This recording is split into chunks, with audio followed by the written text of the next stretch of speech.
इस वजह से देश की जनता पर तारिक महंगाई खान, डाली ये जा रही है। आरोप प्रत्यारोप का ही दौर चलेगा या वाकई एक असल समाधान ढूंढने की यहाँ पर कोशिश की जाएगी? भाई मकसद तो आम जनता को राहत देने का होना चाहिए ना। और जहां पर अब मैं आपके इंडिया गठबंधन शासित जो राज्य हैं वहीं से शुरुआत क्यों नहीं कर दी जाए? बिल्कुल होनी चाहिए। और ये चीज बिल्कुल सभी राज्यों को इस चीज को समझना चाहिए कि जो जनता के ऊपर बोझ पड़ रहा है उसको कम करें 2014 में। और इसके लिए भी जिम्मेदार कांग्रेस होगी, क्योंकि हर चीज के लिए जिम्मेदार कांग्रेस, नेहरू और औरंगजेब, तीन लोग हैं जो इन लोगों ने याद कर लिया है। ऑयल बॉन्ड की बात कर रहे थे कि ऑयल बॉन्ड से बहुत, अरे ऑयल बॉन्ड तो कुछ 1,40,000 करोड़ के ही थे। और आपने कमाया कितना इन 14 सालों में? 43 लाख करोड़ रुपीस कमाए आपने वैट से, सरकार ने। उसका क्या किया? क्या किया? हिसाब देंगे आप, लेकिन हिसाब तो नेहरू देंगे, हिसाब तो औरंगजेब कबर से निकल के आएंगे वो देंगे। भाई क्यों देंगे हिसाब आप? और आपसे हिसाब मांगेगा कौन? जब हिंदू मुसलमान करके आपको वोट मिल रहा है तो आपसे हिसाब कौन मांग रहा है?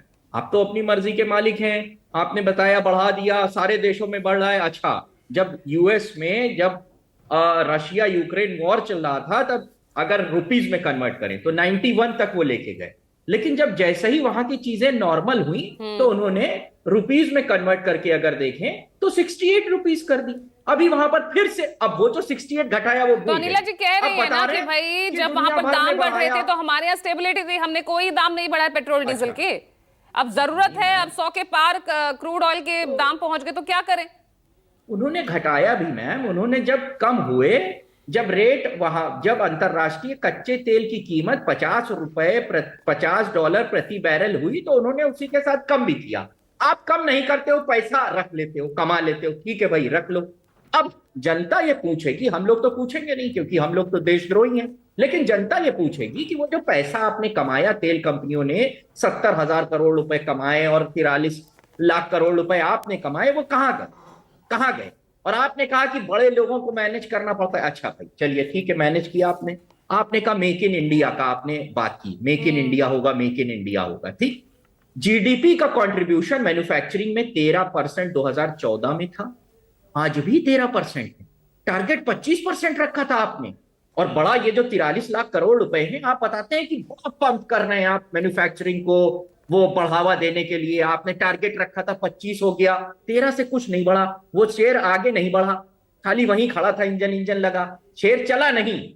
शेर बना तो दिया और उसको खाना भी खूब दिया शेर को आपने, जो भोजन उसको चाहिए था। लेकिन शेर 2 कदम नहीं चला, बिल्ली की तरह ही चल लेता, किसी छोटे जानवर की तरह, खरगोश की तरह चल लेता, मेंढक की तरह चल लेता, लेकिन चला नहीं। मैम एक उदाहरण, आप कहते हैं आपको बहुत पैसा चाहिए, इंफ्रास्ट्रक्चर बेहतर करना है, कहां किया?